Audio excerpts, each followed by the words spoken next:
또 이번 사건을 두고 뭐 칼을 미리 소지했다고 그래서 말이죠. 이게 우발적이냐, 계획적이냐, 그건 어떻게 지금 판단이 되고 있습니까? 그러니까 사실 이제 하나 예를 제가 들어보면은 중국 드라마에 미밀 소훈 경성이라고 하는 드라마가 있어요. 이름이 좀 어려운데 미밀 소훈 경성이라는 드라마가 그 중국 드라마인데 온라인 상에서 게임을 하는 사람들끼리 바깥에서 만나서 서로 간에 얘기도 하고 저런 식으로 공격도 하고 이제 이런 게임들인 거예요. 예. 그러니까 성주를 중심으로 해서 A라고 하는 집단, 또 B라고 하는 집단이 서로 간에 팔을 이루어서 싸우는 그런 이른바 것인데 현피라고 하는 게 그런 그러니까 현편이 이제 만나서 1대1로 그렇게 하는 것이었고 이건 네. 아니라 집단적으로 이제 파가 있는데 그 파들이 현실에도 존재하는 그러니까 거예요. 오프라인이 거의 구별이 안 되는 왔다 거죠. 갔다 하면서. 네. 근데 어쨌든 간데 중요한 거는 그런 과정 중에서 상대방에 대해서 이제 화가 나기도 하고 오해를 하기도 하잖아요. 그런 경우에 이제 만나면은 흉기 같은 것들을 준비해 가지고 갔다가 뭐 정말 찌르려는 의도라기보다는 자신을 보호한다는 목적으로 그런 것들을 미리 준비해 가는 경우도 있다라는 얘기가 나오는데 네. 이번 사건 같은 경우에도 지금 가해자 A 씨의 얘기가 나오잖아요.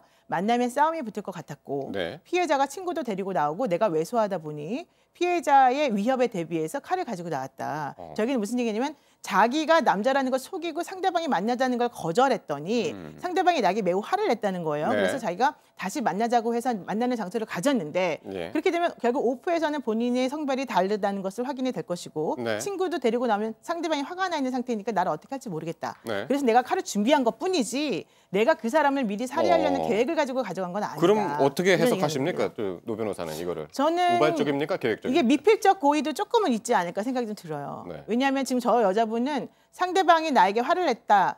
친구도 데리고 나오는데 이것만 지금 강조해서 얘기하지만 네. 본인도 사실은 상대방이 그렇게 일방적으로 인연을 끊자고 한 것에 대해서 화가 났다는 거거든요. 그렇다면 상대방 피해자가 뭐 친구 2명 데리고 나온다는 것 때문에 본인이 꼭 칼을 들고 나가야 된다? 이거는 제가 봤을 때 좀 납득이 안 가는데 네. 그렇다고 해서 이 사람들은 게임 속에서 사는 사람들이기 때문에 그 말이 또 전혀 말이 안 된다고 할 수는 없어서 그러면은 두 가지가 섞여 있는 것 같아요. 얼마 전에 있었던 PC방 살인 사건 김성수 그렇죠. 사건이 있었잖아요. 그렇죠. 그때도 그건 나중에 가서 이제 칼을 갖고 와서 이제 범행을 그렇죠. 저질렀단 말이에요. 두 사건을 비교하면 어떻습니까? 근데 그거는 현실 속에 사는 그 아르바이트생 피해자와 네. 게임에 집중하고 있었던 그 김성수라고 하는 사람이 둘 간에 우발적으로 벌어진 일이었는데 네. 김성수가 나중에 화가 나서 집에 가서 칼을 가지고 왔기 때문에 파트를 2개를 나눠서 봐야 되는 거거든요. 그러니까 앞쪽에서는 우발적이었지만 뒤쪽에서는 칼을 가지러 갔다 오면서 계획적으로 바뀐 것으로 봐야 되고 사건 자체는 우발적이었지만. 그렇죠. 이번 사건 같은 경우에는 아예 계획적으로 칼을 소지하고 간 거잖아요. 네. 근데 이거를 무조건 나는 그냥 신변의 위협을 느껴서 이거 칼을 가져갔어요라고 말한다고 해서